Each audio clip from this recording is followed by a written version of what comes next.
नमस्कार students, welcome again to essential electrical. आज के लेक्चर में हम हमारा 6th चैप्टर जो कि ट्रांसमिशन लाइन पैरामीटर्स है उसको स्टार्ट करेंगे। इस पर्टिकुलर लेक्चर में हम रेजिस्टेंस ऑफ ट्रांसमिशन लाइन के बारे में डिस्कस करने वाले हैं। उसके रिगार्डिंग जो इफ़ेक्ट है यानी कि हमारी स्किन इफ़ेक्ट क्या है, प्रॉक्सिमिटी इफ़ेक्ट क्या है, वो हमारे ट्रांसमिशन लाइन के रेजिस्टेंस को किस तरीके से इफ़ेक्ट करते हैं, वो सारी चीज़ इस पर्टिकुलर लेक्चर में हम कवर करने वाले हैं। So with this let get this lecture started. So जब हम पावर सिस्टम की बात करते हैं, so power system is nothing but the sum of power generation, power transmission and power distribution. So as a electrical engineer, as a power engineer, हमारा task रहता है कि भाई जनरेटिंग स्टेशन से लेके हमारे जो लोड है वहाँ तक हमें पावर ट्रांसफ़र करना है, और उसके लिए हम ट्रांसमिशन लाइन का यूज़ करते हैं। सो ट्रांसमिशन लाइन का परफॉर्मेंस हम कैसे चेक करते हैं वो हमने ऑलरेडी डिस्कस किया है कि भाई कोई भी ट्रांसमिशन लाइन हो, या वो शॉर्ट ट्रांसमिशन लाइन हो सकती है, मीडियम हो सकती है, या फिर लॉन्ग ट्रांसमिशन लाइन हो सकती है।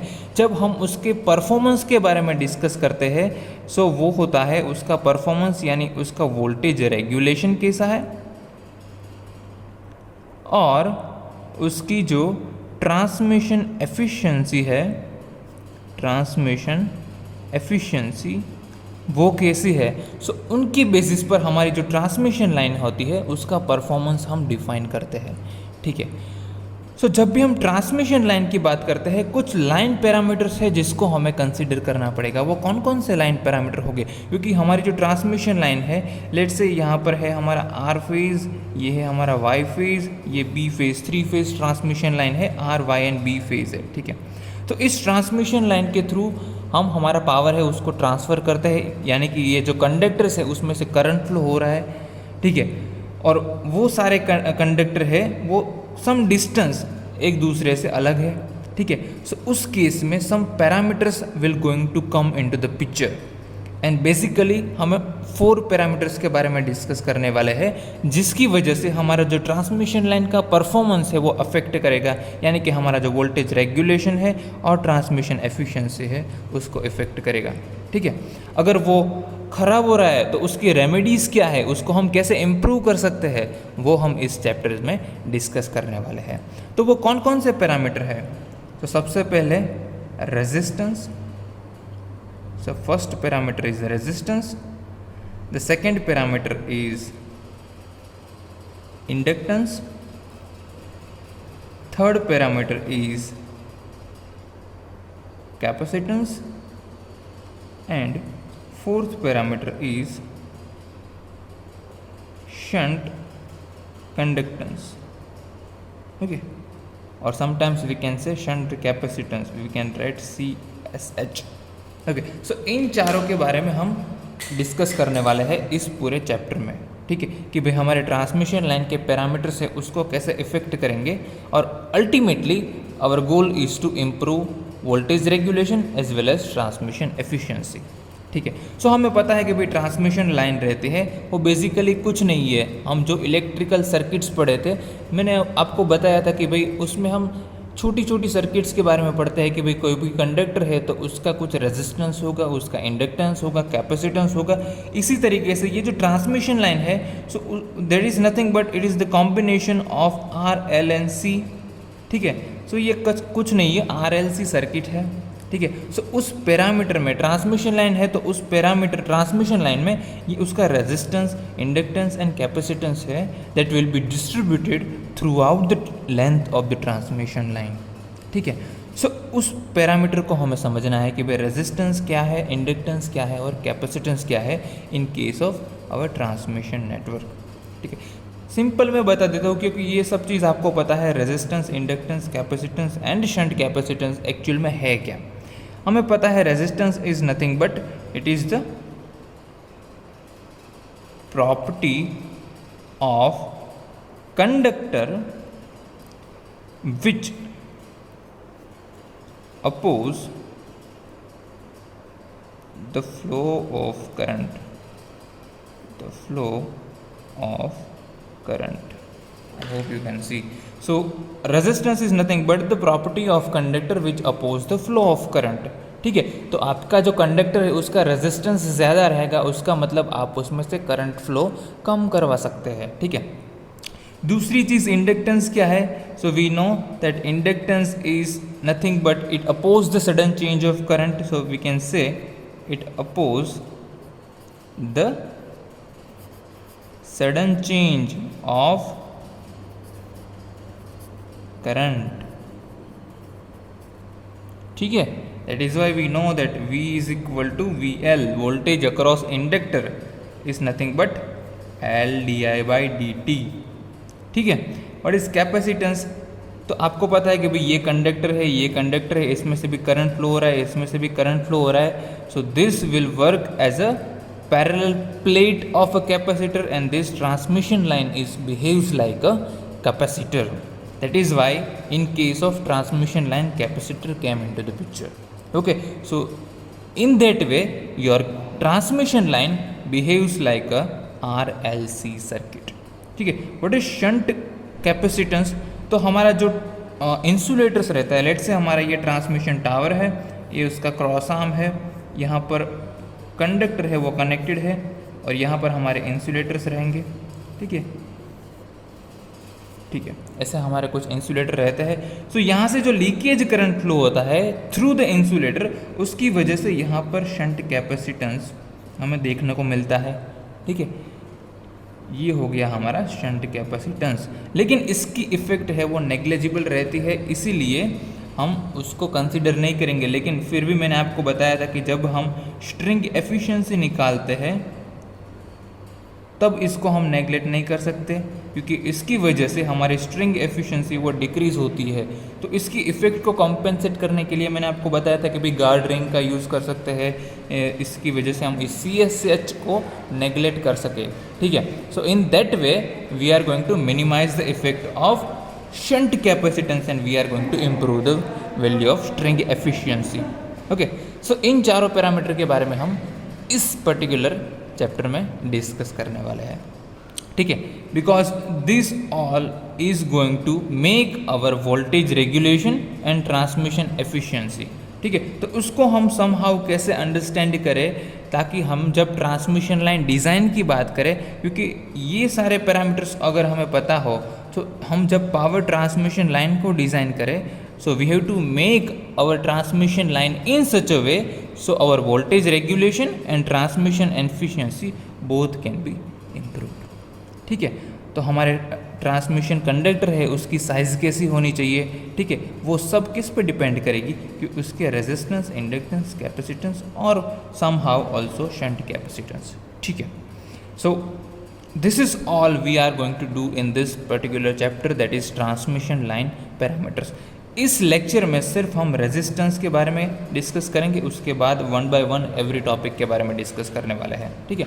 So particularly in this lecture we are going to talk about resistance of transmission line.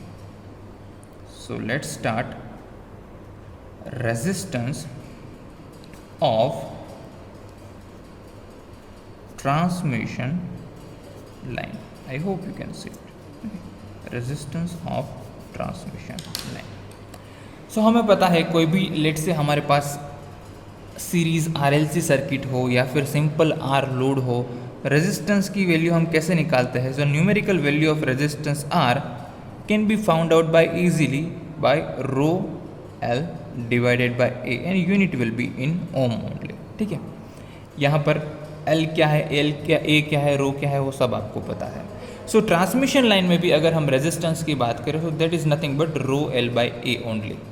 उसकी वजह से क्या होगा, ट्रांसमिशन लाइन का रेजिस्टेंस है, सो उसकी वजह से ट्रांसमिशन लाइन में क्या होता है तो कि भाई पावर लॉस होता है, because power loss is nothing but I² multiply by R. तो जितना आपका R ज़्यादा रहेगा उतना आपका पावर लॉस भी ज़्यादा होगा. दूसरी चीज़ तो कभी ट्रांसमिशन लाइन में वोल्टेज ड्रॉप होगा, ठीक है, because voltage drop is nothing but I multiply by R, ठीक है. तो अगर R ज़्यादा होगा तो आपका वोल्टेज ड्रॉप भी ज़्यादा होगा. वोल्टेज ड्रॉप जितना ज़्यादा, रिसीविंग एंड वोल्टेज जितने कम, रिसीविंग एंड वोल्टेज जितने कम, आपका वोल्टेज रेगुलेशन वो ज़्यादा रहेगा, ठीक है. तो वो हमारा डिसएडवांटेजेस हो गया. So somehow we have to make our resistance lesser.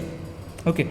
सो कोई भी कंडक्टर हम यूज़ करते हैं, लेट्स से हम कॉपर यूज़ करते हैं या फिर एल्यूमिनियम यूज़ करते हैं, तो कॉपर के बारे में अगर हम बात करें, लेट्स से हमारे पास कोई कंडक्टर है जो कि उसमें कॉपर है, सो उसका जो रेजिस्टिविटी रो की बात करें, सो कॉपर की रेजिस्टिविटी समवेयर अराउंड इतनी होती है 1.77 मल्टीप्लाई बाय 10⁻⁻8 ओम मीटर। ठीक है, अगर हमारे पास एल्यूमिनियम होगा तो उसकी रेजिस्टिविटी रहती है 2.8 multiply by 10⁻⁸ ohm into metre. ठीक है, this is nothing but the resistivity of copper and resistivity of aluminium. Voltage drop की अगर बात करें तो लेट से हमारा ट्रांसमिशन नेटवर्क है, डिस्ट्रीब्यूशन नेटवर्क है, उसमें कोई लिमिट रहती है कि भाई इससे ज़्यादा वोल्टेज ड्रॉप ट्रांसमिशन लाइन में या तो डिस्ट्रीब्यूशन लाइन में होना चाहिए नहीं। ठीक है, so Indian electricity rule number 54 के अकॉर्डिंगली लेट से हमारे पास कोई मीडियम वोल्टेज लाइन है, वो डिस्ट्रीब्यूशन लाइन है जिसमें वोल्टेज हमारा है लेट से समवेयर अराउंड 250 और 415 वोल्ट है। सो उसमें प्लस और माइनस 6% का वोल्टेज ड्रॉप है, वो डिज़ायरेबल लिमिट है, उससे आगे हम नहीं जा सकते। ठीक है, प्लस और माइनस 6 और लेट से हमारे घर में कोई सप्लाई आ रहा है 230 वोल्ट। ठीक है, सो उसमें प्लस और माइनस 6% का फ्लक्चुएशन इज अलाउडेड। ओके, उसके ऊपर नीचे जाएगा तो that is not permissible. Okay, let say हमारे पास कोई हाई वोल्टेज ट्रांसमिशन लाइन है, तो उसमें प्लस और माइनस 6% टू -9 प्लस और माइनस 9% का जो वोल्टेज फ्लक्चुएशन है वो अलाउड है। ठीक है, और कोई EHV ट्रांसमिशन लाइन हो और UHV ट्रांसमिशन लाइन हो तो उसमें 12.5% का प्लस और माइनस फ्लक्चुएशन है वो अलाउड रहता है। ठीक है, तो ये सब चीज़ हो गई वोल्टेज ड्रॉप की। ठीक है, अब हम बात करते हैं कि भाई रेजिस्टेंस है वो और बहुत सारी प्रॉपर्टीज़ पर डिपेंड रहेगा। उसमें से सबसे पहले प्रॉपर्टीज़ की अगर हम बात करें तो वो होगा हमारा ट्रांसमिशन लाइन का temperature, because transmission line is open and that is why there will be some variation in temperature throughout the all year. Okay, so in summer there will be a different temperature, in monsoon there will be a different temperature, in winter there will be a different temperature. So effect of temperature we have to consider while discussing the resistance of the transmission line. ठीक है, so हमें पता है कि भाई कोई भी resistance है, लेट से उसका रेजिस्टेंस की वैल्यू टेम्परेचर पर कैसे डिपेंड करेंगे, तो टेम्परेचर की वजह से उसका जो इंक्रीज होगा रेजिस्टेंस, उसका इक्वेशन हमें पता है। ठीक है, so your R2 that is nothing but the effect of temperature on particular resistance is nothing but R1 multiply by T plus T2 T plus T1। यहाँ पर कैपिटल T क्या है, तो कैपिटल T की वैल्यू जनरली हम लेते हैं 235 and this is for copper. ठीक है, अगर एल्यूमिनियम होता तो उसकी वैल्यू हम लेते हैं 228 फॉर एल्यूमिनियम। ठीक है, ये सब हमें पता है। यहाँ पर T1 क्या है, तो T1 है हमारा टेम्परेचर जो कोई मैन्युफैक्चरर रहता है उस रेजिस्टर का। लेट से हम कंडक्टर की बात करें तो जो कंडक्टर वो कंपनी बनाती है वो उसको हम वो देती है कि भाई इतना टेम्परेचर है वो परमिसिबल है। ठीक है, T2 क्या है, T2 इज़ मैक्सिमम टेम्परेचर की भाई इतने तक हम जा सकते हैं। ठीक है, तो इसकी वैल्यू हमारे पास होगी, ये होगा T होगा क्योंकि हमारे पास पता है कि कौन सा मटेरियल का बना है। R1 की वैल्यू होगी तो हम निकाल सकते हैं कि भाई कितना टेम्परेचर की वजह से हमारा रेजिस्टेंस में वेरिएशन कितना आ सकता है। ठीक है, तो ये तो हो गया कि भाई हमारे ट्रांसमिशन लाइन का रेजिस्टेंस है that will be going to depends on the temperature. दूसरी कौन कौन सी चीज़ है, सो दूसरी चीज़ है the skin effect and proximity effect. Skin effect and proximity effect, so इन दोनों की वजह से, स्किन इफेक्ट की वजह से एंड प्रॉक्सिमिटी इफेक्ट की वजह से हमारा जो ट्रांसमिशन लाइन रेजिस्टेंस है वो इंक्रीज होता है। ठीक है, तो हमें पता है स्किन इफेक्ट क्या है, प्रॉक्सिमिटी इफेक्ट क्या है, लेकिन फिर भी हम इस लेक्चर में वो भी डिस्कस करेंगे। ठीक है, कि भाई स्किन इफेक्ट की वजह से कैसे हमारा ट्रांसमिशन लाइन का रेजिस्टेंस वो इंक्रीज करेगा। ठीक है, सो ये पैरामीटर है जिसकी वजह से हमारा ट्रांसमिशन का रेजिस्टेंस है वो वेरी करता है। लेकिन फिर भी ये सब कैलकुलेशन है वो सिंपल्स है फॉर रेजिस्टेंस। जब हम बात करेंगे इंडक्टेंस के बारे में और कैपेसिटेंस के बारे में, so that will be a complex equation जिसको हमें सॉल्व करना पड़ेगा और बाद में हम कैलकुलेशंस के बाद हमें एल और सी की वैल्यूज डिफाइन कर सकते हैं। रेजिस्टेंस के लिए वो सब ईजी है, ठीक है। तो इसकी बात तो हम बाद में करने ही वाले हैं। Let's discuss now the skin effect and the proximity effect, ठीक है। So what is skin effect? आप ऑलरेडी पढ़ के आए लेकिन फिर भी हम डिस्कस कर लेते हैं कि भाई स्किन इफेक्ट है क्या। लेट्स से ये हमारा कोई कंडक्टर है, ठीक है, ये कोई कंडक्टर है। नाउ यहाँ पर जो करंट, इसमें से करंट फ्लो हो रहा है, वो करंट फ्लो हो रहा है उसको मैं यहाँ पर दिखाता हूँ, ठीक है। यहाँ पर जो करंट फ्लो हो रहा है वो कुछ ऐसा है, ओके। और ये वाला पोर्शन है, उसमें जो करंट डेंसिटी है, current density is nil, okay. Current density central portion में नहीं है, तो इसी को हम स्किन इफेक्ट बोलते हैं कि भाई it is the tendency of current. हम बात कर रहे हैं एसी की, ठीक है। तो it is the tendency of current to flow in the outer surface of the conductor and in inner portion the current density is 0, so such kind of effect is known as the skin effect, ठीक है। ये आपने पढ़ा है already. तो हमें पता है कि भाई एसी में क्या होता है कि भाई हमारा जो कंडक्टर रहता है उसकी आउटर सरफेस में से करंट फ्लो करता है, उसका जो मिडल पोर्शन होता है, इनर पोर्शन होता है, उसमें से करंट फ्लो नहीं करता है क्योंकि उसमें करंट डेंसिटी हमारी 0 है। लेकिन अगर हम बात करें डीसी में, तो डीसी में लेट से हमारे यहाँ कंडक्टर है, तो उसमें से जो करंट फ्लो हो रहा है वो एंटायर कंडक्टर में फ्लो हो रहा है, ठीक है। उसमें जो करंट है हमारा, it is uniformly distributed throughout the cross sectional area of the conductor, so there is no skin effect in DC system, but there is considerable skin effect in AC system, okay. अगर हम बात करें कि भाई ये हमारा conductor है वो सॉलिड कंडक्टर है, इसकी जगह पर हम स्ट्रैंडेड कंडक्टर को यूज़ करेंगे तो क्या होगा, तो जो हमारे स्ट्रैंड रहेंगे, लेट्स से ये हमारा कंडक्टर है, लेकिन अब ये सॉलिड कंडक्टर नहीं है, यहाँ पर बहुत सारे छोटे छोटे स्ट्रैंड है, उसको हमने इकट्ठा करके ये कंडक्टर बनाया है, ठीक है। ये स्ट्रैंडेड कंडक्टर है, ये हमारा सॉलिड कंडक्टर था। तो उस केस में current will be going to flow in also the outer periphery of the conductor, but this time the current density in central portion जो कि 0 थी, अब यहाँ पर करंट डेंसिटी सेंट्रल पोर्शन में 0 ही रहेगी, लेकिन करंट डिस्ट्रीब्यूशन है वो सॉलिड कंडक्टर से अच्छी तरीके से होगा, ठीक है। तो यहाँ पर जो है वो रेजिस्टेंस की वैल्यू घट जाएगी, यहाँ पर रेजिस्टेंस की वैल्यू की वैल्यू ज़्यादा थी। क्यों? क्योंकि हमारा जो इनर पोर्शन है वहाँ पर से तो करंट फ्लो ही नहीं हो रहा है, उसका मतलब उसका रेजिस्टेंस ज़्यादा है, ठीक है। यहाँ पर रेजिस्टेंस की वैल्यू कम थी क्योंकि हमारा जो पूरा कंडक्टर था उसमें से करंट फ्लो हो रहा है, ठीक है। सो अगर हम सॉलिड कंडक्टर की जगह पर स्ट्रैंडेड कंडक्टर को यूज़ करते हैं तो उस केस में हम स्किन इफेक्ट उसको रिड्यूस कर सकते हैं, यानी कि स्किन इफेक्ट की वजह से क्या होगा, क्योंकि हमें पता है कि भाई हमारा रेजिस्टेंस है, स्किन इफेक्ट की वजह से रेजिस्टेंस है वो हमारा इंक्रीज़ हो रहा है, ठीक है। अगर रेजिस्टेंस इंक्रीज़ होगा तो हमारा जो पावर लॉस होगा I²R वो भी इंक्रीज़ होगा, ठीक है। तो हम उसकी जगह पर स्ट्रैंडेड कंडक्टर यूज़ करते हैं तो स्किन इफेक्ट कम रहती है। अगर स्किन इफेक्ट कम है तो रेजिस्टेंस भी कम होगा और उसकी वजह से हमारा I²R लॉसेस भी कम होगा, ठीक है। So that is why this is one of the advantages of using ACSR conductor और stranded conductor despite of using a solid conductor, ठीक है। दूसरी चीज़ DC की अगर हम बात करें, सो DC में चेंज इन फ्लक्स नहीं होता, ठीक है।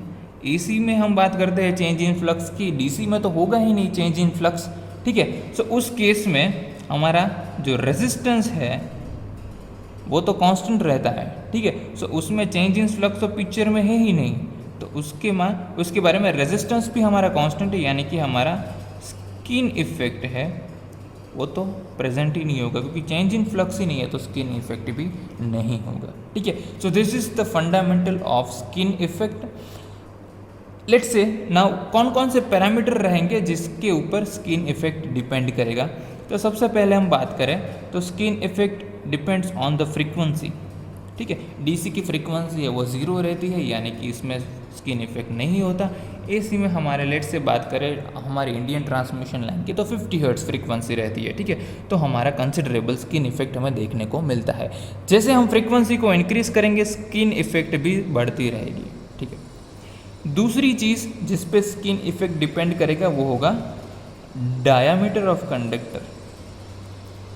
ठीक है, जितना आपका कंडक्टर का डायामीटर इंक्रीज करेगा उतना आपका स्किन इफेक्ट ज़्यादा रहेगा, जितना आपका डायमीटर कम रहेगा उतना आपका स्किन इफेक्ट कम रहेगा। तीसरी चीज़ है we have to use stranded conductor. Okay, so हम स्ट्रैंडेड कंडक्टर यूज़ करेंगे तो हमने देखा कि भाई स्किन इफेक्ट है वो कम रहेगी, अगर सॉलिड कंडक्टर यूज़ करेंगे तो स्किन इफेक्ट ज़्यादा रहेगी। And fourth is type of material. Type of material, तो टाइप ऑफ मटेरियल यानी कि कौन सा कंडक्टर हम यूज़ कर रहे हैं, या तो हम एल्यूमिनियम यूज़ कर रहे हैं, या तो कॉपर यूज़ कर रहे हैं, या गैल्वेनाइज्ड स्टील यूज़ कर रहे हैं, उसकी रेजिस्टिविटी अलग होगी, उसकी परमिएबिलिटी अलग होगी। तो उस मटेरियल की इस प्रॉपर्टीज़ में भी हमारा जो स्किन इफेक्ट है वो डिपेंड रहेगा। ठीक है, so this skin effect, these are the some factors which effect the skin effect.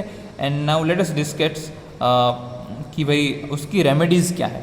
ठीक है, उसकी वजह से हमने देखा कि भाई क्या होता है कि भाई ट्रांसमिशन लाइन में पावर लॉस होता है, उसकी वजह से क्या होता है कि भाई हमारे ट्रांसमिशन लाइन का रेजिस्टेंस है वो बढ़ जाता है। ठीक है, सो ये तो हमने इफेक्ट डिस्कस कर लिए। नाउ लेट अस डिस्कस कि भाई इसकी रेमेडीज़ क्या है, अगर हमें उसको रिड्यूस करना है तो हम कैसे कर सकते हैं।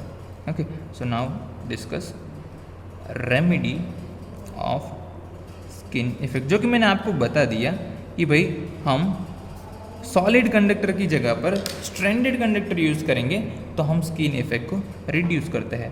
ठीक है, तो ये पहला पॉइंट तो हम यही होगा कि भाई in place of solid conductor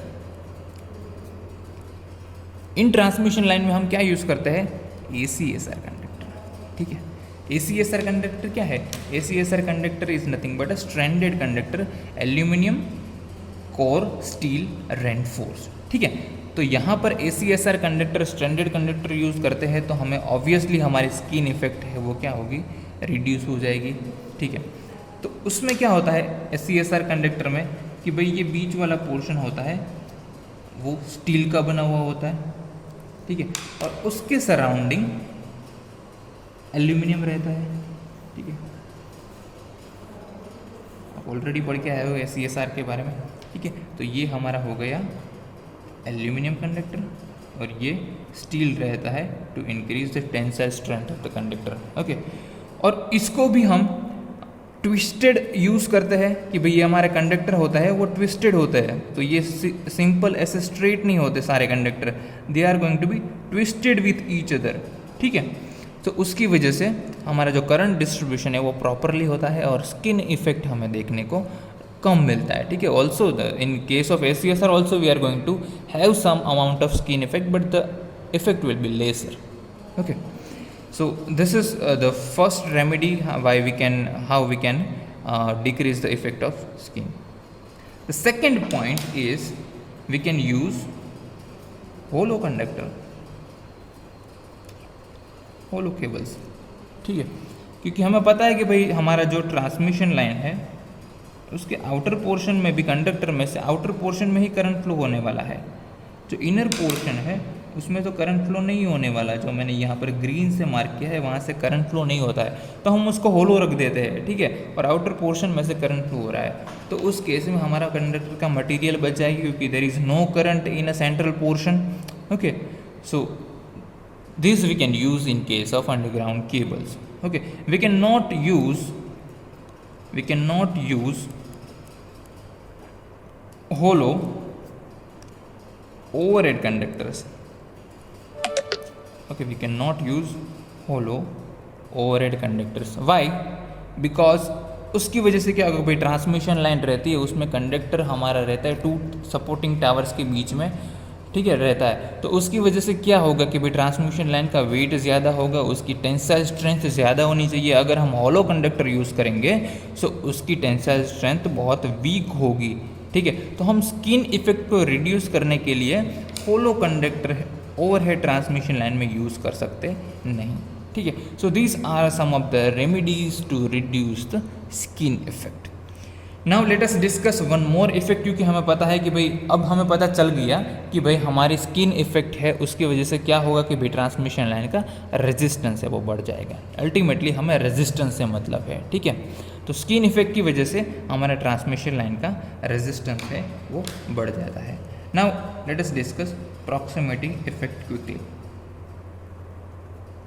proximity effect, अब प्रॉक्सिमिटी इफेक्ट क्या है? जैसे हमने स्किन इफेक्ट में भी देखा कि भाई हमारा फ्लक्स ऑफ द कंडक्टर है वो कैसे, क्योंकि हमारा डीसी में there is no change in flux, but in case of AC there is a change in flux, that is why a skin effect came into the picture. Okay, transmission line में कैसा रहता है कि भाई हमारे R Y B phase, मैंने बोला था कि भाई एक दूसरे के साथ पैरेलली रहते हैं, ठीक है। सो लेट्स से ये हमारा आर फेज है, ये वाई फेज है, ये बी फेज है, ठीक है। तो यहाँ पर क्या होगा ट्रांसमिशन लाइन में कि एक दूसरे के साथ बाजू बाजू में होगी, ठीक है। सो उसकी वजह से क्या होगा कि यहाँ से जो करंट फ्लो हो रहा है उसके अराउंडिंग इसका जो फ्लक्स लाइन होगा that will link to the another conductor. Okay, so similar to the skin effect, this effect also affect the current distribution and ultimately it's also affect the resistance and that is going to be increased. Okay, so let's say हमारा ये conductor और ये conductor बाजू में है, यहाँ से भी करंट फ्लो हो रहा है, एसी करंट फ्लो हो रहा है, उसकी वजह से यहाँ जो फ्लक्स लिंकेज होगा उसकी वजह से जो नियरेस्ट पोर्शन है, यहाँ से ये पोर्शन है वो इस कंडक्टर के नज़दीक में है और ये वाला पोर्शन है उससे दूर है। सो यहाँ की जो फ्लक्स लाइन होगी that will going to be intersect with this portion more and this portion lesser. तो इसको अगर मैं बड़ा करके दिखाऊँ तो यहाँ पर लेट से ये आपका कंडक्टर है, ये दूसरा कंडक्टर है, ये लेट से ए कंडक्टर, ये बी कंडक्टर। तो ये वाला जो हाफ पोर्शन है that is going to be nearer to this A, क्योंकि यहाँ से करंट फ्लो हो रहा है, तो उस वजह से दिस पार्ट में the flux linkage will be more. Okay, and this effect is known as a proximity effect, क्योंकि इसकी वजह से there will be some increment in resistance. Ultimately we can say power loss is going to be increase due to this effect. Okay, so these two effects are, let's say, negligibly small in case of small size of conductor, but when the conductor is larger, the diameter of conductor is more, in case of this proximity effect and skin effect will be higher. Okay, so जब हम बात करते हैं calculation of resistance in case of transmission line, we have to consider proximity effect as well as skin effect. Okay, so this is all about the proximity effect and the skin effect, क्योंकि हमारा जो resistance बढ़ जाएगा उसकी वजह से power loss बढ़ रहा है और एफिशिएंसी परफॉर्मेंस यानी कि एफिशिएंसी हमें पता है कि भाई output power divided by input power, ठीक है। सो आउटपुट पावर अगर लॉस बढ़ जाएगा तो आउटपुट पावर हमारा कम मिलेगा, अगर आउटपुट पावर कम मिलेगा यानी हमारी एफिशिएंसी कम मिलेगी। दैट इज़ वाई इसको हमें रिड्यूस करना है, ठीक है। तो कोई भी पावर इंजीनियर होगा वो ट्रांसमिशन लाइन डिज़ाइन करते समय उसको ध्यान रखना पड़ेगा कि उसका ट्रांसमिशन लाइन का रेजिस्टेंस को हम कैसे कम कर सके, ठीक है, उसको हमें कम करना है। ओके, सो उसके लिए हम स्किन इफेक्ट पढ़ता है, प्रॉक्सिमिटी इफेक्ट पढ़ता है। नाउ अगर हम बात करें कि ये तो हो गया सारा डिस्कशन रेजिस्टेंस के बारे में। Now in next lecture we are going to discuss about, let me just tell you about inductor L, ठीक है। नाउ इंडक्टर के बारे में पढ़ने से पहले we have to study one flux linkage.